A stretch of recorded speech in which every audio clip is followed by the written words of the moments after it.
नमस्कार सगळ्यांना. तर आज आहे ऋषीपंचमी. तर सगळ्यांना ऋषीपंचमीच्या खूप खूप शुभेच्छा. तर काय आहे ऋषीपंचमीची कहाणी? तर तर एका पौराणिक ऋषीवरांनो तुमची वशिष्ठ, कश्यप, विश्वामित्र होतं. तिथे एक ब्राह्मण होता. जमदग्नी, गौतम आणि भारद्वाज या 7 ऋषींच्या पूजेसाठी ऋषीपंचमीचा सण विशेष मानला जातो. विटाळ तसंच घरात कालविला. त्या दोषानं काय झालं की तिचा नवरा पुढच्या जन्मी बैल झाला. त्या बाईला आपल्या कुत्रीचा जन्म आला. देवीची करणी दोघंही आपल्या मुलाच्या घरी होती. ती मोठी धार्मिक होती, देवधर्म करत होती, श्राद्धपक्ष करी, आपल्या ब्राह्मणांचा ती समाचार पण घेई. एके दिवशी त्याच्या घरी श्राद्ध आलं आणि बायकोला सांगितलं की आज माझ्या आईचं श्राद्ध आहे. तर खीरपुरीचा स्वयंपाक केला आणि इतक्यात काय चमत्कार झाला.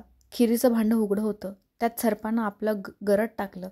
हे त्या कुत्रीनं पाहिलं. मनात विचार केला, ब्राह्मण खीर खातील नी आता मरून जातील, मुलाला ब्रह्महत्येचा पाप लागेल. म्हणून उठली, पटकन खिरीच्या पातेल्याला शिवली. ब्राह्मणाच्या बायकोला राग आला. तिनं जडत खोलीत घेतलं नी कुत्रीच्या कमरेत मारलं. तो स्वयंपाक टाकून दिला. पुन्हा स्वयंपाक केला.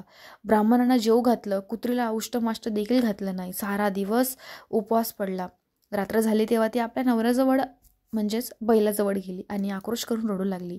बैलानं तिला कारण विचारलं. तशी म्हणाली, मी उपाशी आहे. आज मला अन्न नाही, पाणी नाही. खिरीच्या पातेल्यात सर्पानं गरट टाकलं ते माझ्या दृष्टीस पडलं. ब्राह्मण मरतील म्हणून मी पातेल्यास जाऊन शिवले.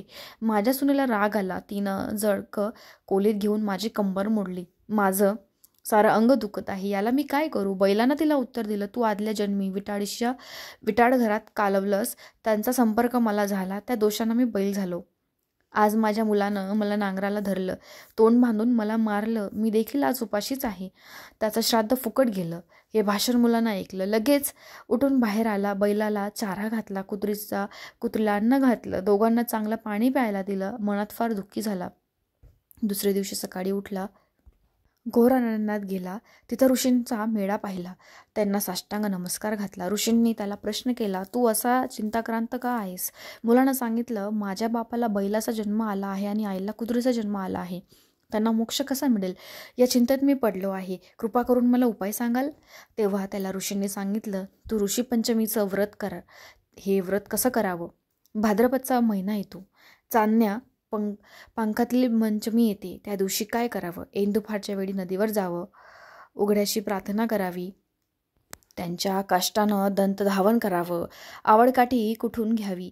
तीळ वाटून घ्यावे. ते तेल केसाला लावावं. मग आंघोळ करावी. धुतलेली वस्त्र नेसावी. चांगल्या ठिकाणी जावं.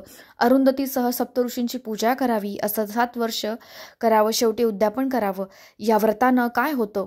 रजस्वला दोष नाहीसा होतो. पापापासून मुक्तता होते. नाना तीर्थांच्या स्नानाचं पुण्य लागतं. नाना प्रकारच्या दानाचं पुण्य लागतं. मनी इच्छिलं कार्य होतं. मुलानं हे व्रत केलं, त्याचं पुण्य आईबापांना दिलं. त्या पुण्यानं काय झालं? रजदोष नाहीसा झाला. आकाशातून विमान उतरलं. बैल होता तो सुंदर पुरुष झाला. कुत्री होती ती सुंदर स्त्री झाली.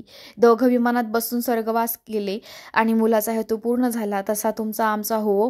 ही 60 उत्तराची कहाणी 5 उत्तरी सफल संपूर्ण.